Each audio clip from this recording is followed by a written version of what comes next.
Alhamdulillahi Rabbil Alamin, wa salatu wa salamu ala ashrafil anbiya wal mursalin, nabina Muhammad wa ala alihi wa sahbihi ajma'in.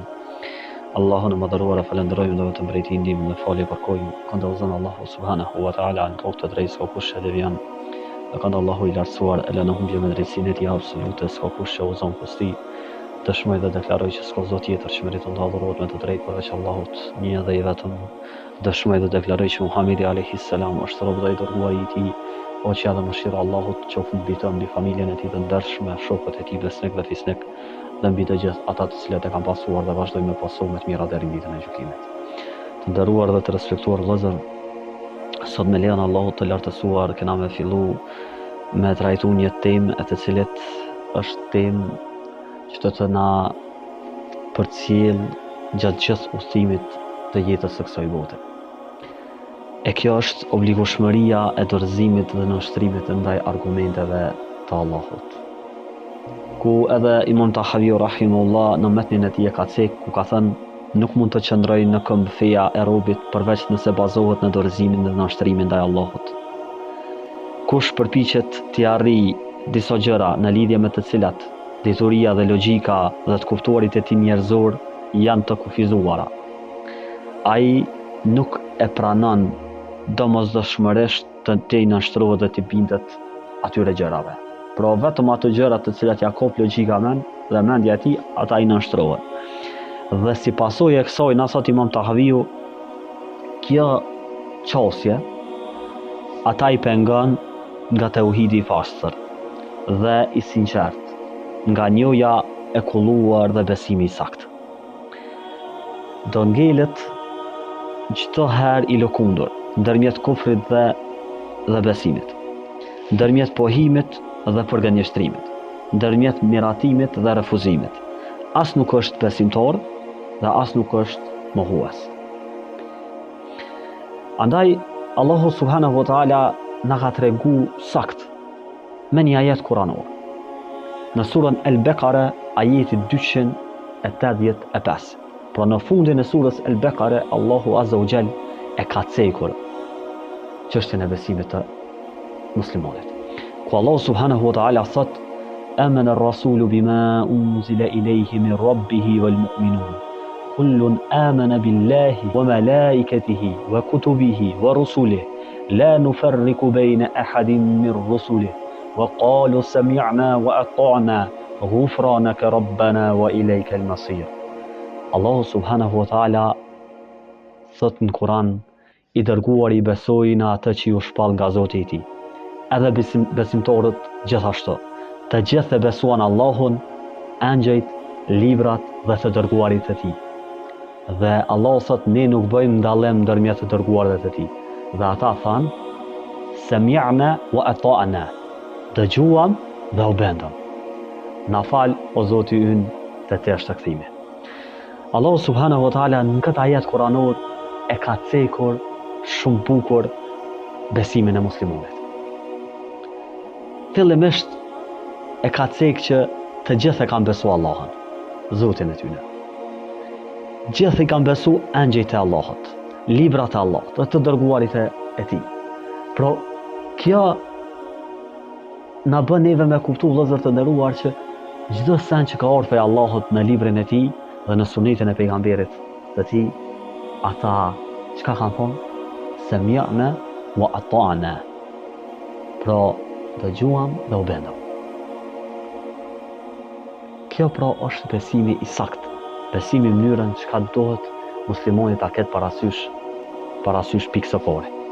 Pastaj vëllezër të nderuar, Imam Zuhriu, Allahu më shëroft, ka thënë: prej Allahut është mesazhi, profeja.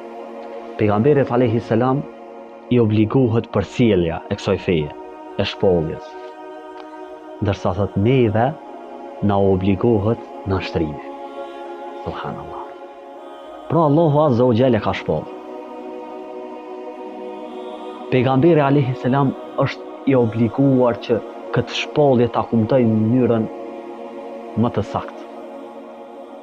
Dhe na jemi të obliguar që të kësaj shpallje të Allahut azza wa jall dhe sunetit të pejgamberit alayhi salam, pra traditës së tij, thënieve të tij, që çdo gjë që ka dalë prej gojës së tij ka qenë shpallje.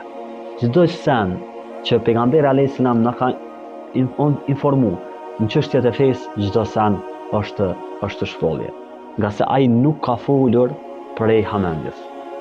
Pra çdo gjë që ka folur pejgamberi alayhis salatu wassalam në çështjet e dinit ka qenë vetëm se ajo të cilën e ka shpollur Allahu subhanahu wa ta'ala. Gjithashtu vëllezër të nderuar, sa më larg sunetit të pejgamberit alayhis salam, aq më larg të vërtetës jemi. Aq më i dapt është imani. Derisa runa Zot ka njerëz që japin ipshit vetë për parësi dhe e lajnë anash besimin apo e lajnë anash argumentin e Allahut azza wa jall. Është një vërtetë e madhe në Islam, e cilët mbas futjes apo depërtimit të filozofisë greke në literaturën islame, kur janë përkthyr një numër i madh i librave nga dietarët musliman, kanë kriju shumë mospajtime dhe kanë krijuar shumë fraksione brenda muslimanëve. Me dashje apo pa dashje, filozofët musliman kanë ndikuar shumë dhe si pasojë e kësaj janë zhvilluar fraksione me ide të çuditshme.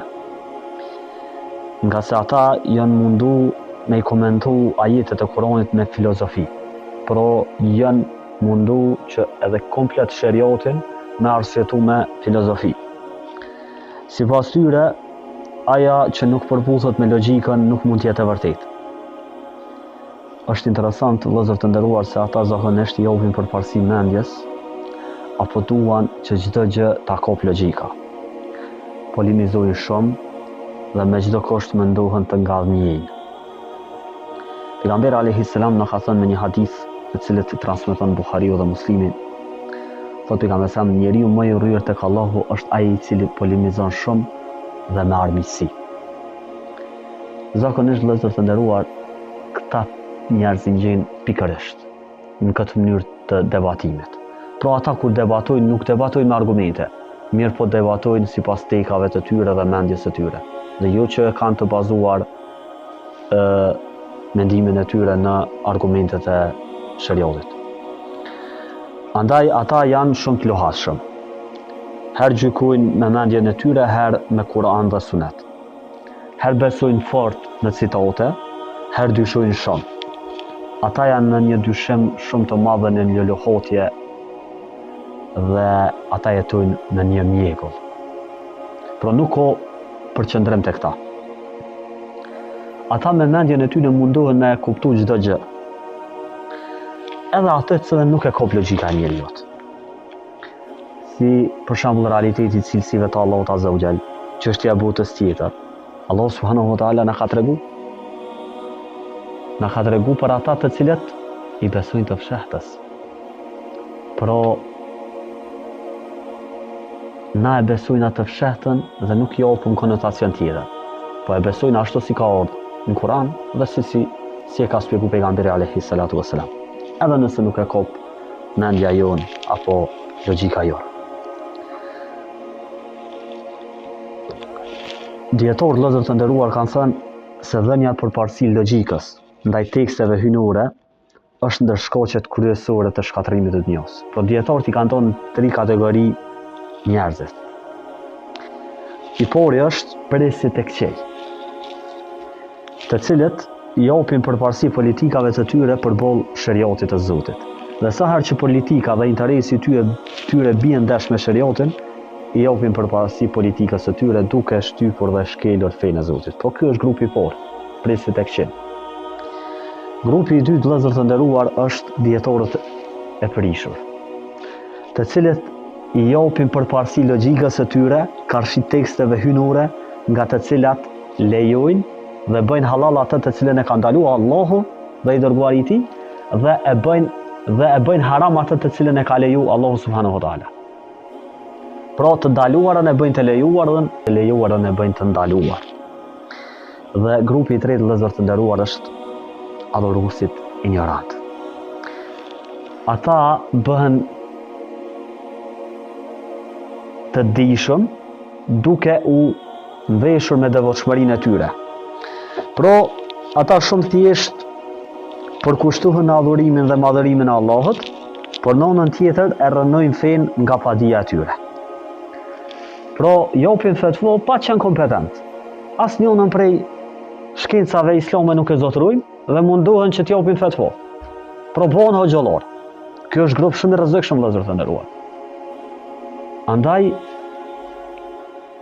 edhe shumë grupe kanë dalë prej këtyre njerëzve.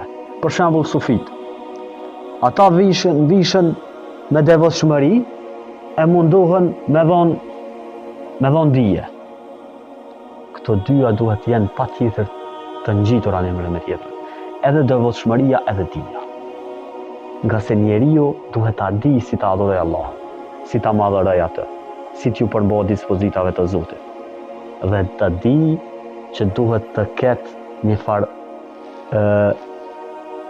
kronologjie që të arrijë deri tek dija. Nuk arrihet dija vetëm me devotshmëri.